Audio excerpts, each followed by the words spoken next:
যে কথা যায়নি বলা সে কথাগুলোই সময় হয়েছে বলার। এসএ টিভির এই প্ল্যাটফর্মে কথা বলবেন আপনি, শুনবে গোটা বিশ্ব। আর এই আয়োজনে আপনাদের সাথে বরাবরের মতো রয়েছি আমি বাপ্পি খান।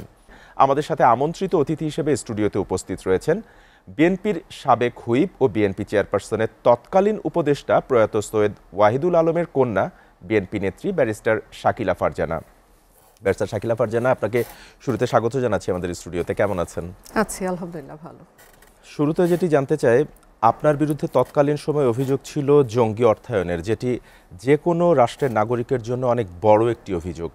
সে বিষয়টি পরিষ্কারভাবে আপনার মুখ থেকে শুনতে চাই। স্বৈরাচার সরকার যখন একটি দেশে টিকে থাকতে চায় তার স্বৈরাচারিত্ব কায়েম করার জন্য, তখন আসলে আমাদের দেশে সাধারণত যেটা হয় সেটা আমি দেখেছি যে যিনি নিরীহ তার উপর অত্যাচারের পরিমাণটা বাড়িয়ে দেয়া, মিথ্যা অপবাদ দেয়া, তার বাক রুদ্ধ করে দেয়া। আমার বেলায় সেটা হয়েছে। আমি যখন বিএনপির নেতাকর্মীদের নামে মিথ্যা মামলা হয়েছিল, গায়েবী মামলা হয়েছিল, তাদের পাশে দাঁড়িয়েছিলাম। হেফাজতে ইসলামের মজলুমদের পাশে দাঁড়াতে গিয়ে আমি জঙ্গি অর্থায়নের মামলার শিকার হয়েছি।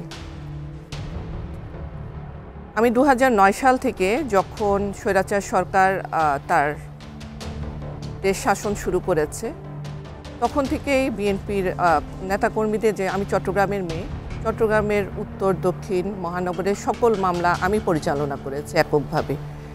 এইটার ভিত্তিতে যখন শাপলা চত্বরে 2013 সালে ঘটনা ঘটলো, এরপরে 2014 সালের মে মাসের দিকে আমার কাছে হেফাজত ইসলামের কিছু লোক এসেছে তাদের কিছু মামলা পরিচালনা করার জন্য, যেগুলো শাপলা চত্বরের মামলা ছিল, জামিন করানোর জন্য। চিটাগংয়ে না, আমি ঢাকায় প্র্যাকটিস করি, হাইকোর্টে প্র্যাকটিস করি, বাট আমার কাছে হাইকোর্ট থেকে জামিন করানোর উদ্দেশ্যে তারা এসেছিল। তো তাদের মামলা করতে গিয়ে আসলে মেইনলি তারা আমাকে এভাবে জঙ্গি অর্থায়নের মামলায় তারা আমাকে ঢুকিয়ে দেয় আর কি। এটা বিষয়টা কি ছিল আসলে, যদি একটু খোলাসা করে বলতেন। বিষয়টা ছিল বলতে, যখন আমি এককভাবে পুরো হাইকোর্টে সবার জামিন করাচ্ছি, আলটিমেটলি আমার কাছে মামলাগুলো আসে। আসার পরে তারা আমাকে বলেছিল যে আমাদের এই মামলাগুলো একটু জামিন করিয়ে দেন। জামিন করিয়ে দিলে যেটা হয় আর কি, জামিন করিয়ে দিতে হয়। আমাদের সাথে কথা ছিল যে 2 মাসের মধ্যে জামিন করাতে হবে।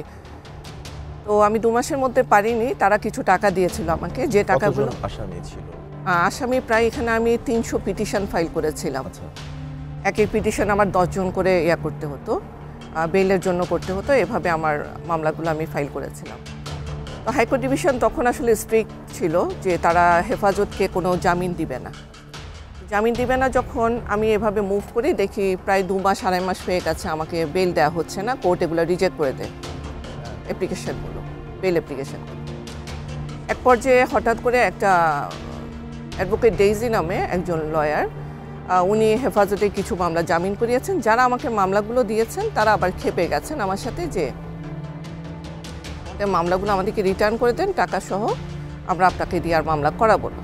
আমার নিজেরও খুব অপমান লেগেছে। তো তাদেরকে আমি বললাম যে ঠিক আছে, আপনাদের টাকাও রিটার্ন করবো, মামলাও রিটার্ন করবো, তবে আপনারা আমাকে একটা অ্যাকাউন্ট নাম্বার দেন। তারা আমাকে একটা অ্যাকাউন্ট নাম্বার দেয়, সেই নাম্বারে আমি টাকাগুলো জমা দিই। এবং অ্যাকাউন্টে আমি টাকা এই জন্য জমা দিই, যেহেতু আমার হাটহাজারিতে হেফাজত ইসলামের একটা বড় মাদ্রাসা আছে, যেটা আপনারা জানেন। আমার বাবার কনস্টিটুয়েন্সি ছিল হাটহাজারি।